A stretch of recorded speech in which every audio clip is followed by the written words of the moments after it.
ఐబొమ్మ అనేది మొత్తం రాష్ట్రాన్ని దేశాన్ని మొత్తం ఊపిపడేసింది.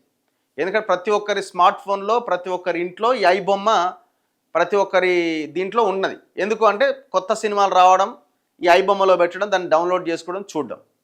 దీంట్లో రెండో అంశం కూడా మనం ఆలోచించాలి.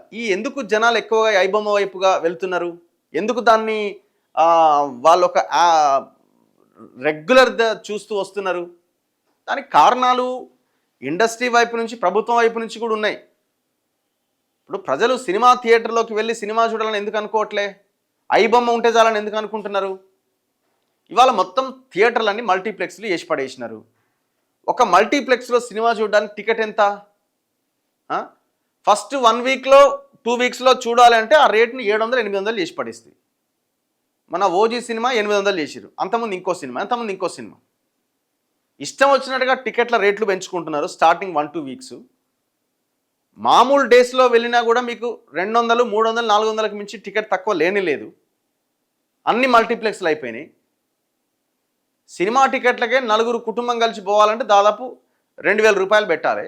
మళ్ళీ ఆ లోపలికి పోతే వాటర్ బాటిల్ 100 రూపాయలు, పాప్కార్న్ 500, సమోసా 150 రూపాయలు, థమ్స్అప్ 250 రూపాయలు. సో ఈ లెక్కన దోపిడీ చేసుకుంటూ వెళ్తూ ఉంటే జనాలు ఐబొమ్మ చూడకపోతే ఏం చూస్తారు? ఇవాళ జనాలు ఐబొమ్మ రవిని అరెస్ట్ చేసిరని సంతోషపడుతురా, లేకపోతే ఆవేదన వ్యక్తం చేస్తురా, బాధపడుతున్నారు? ఐబొమ్మ పోయిందట్రా, సినిమా ఎట్లా చూడాలని. అవునా కదా? ప్రతి ఒక్కరు అనుకునే మాట ఇదే కదా.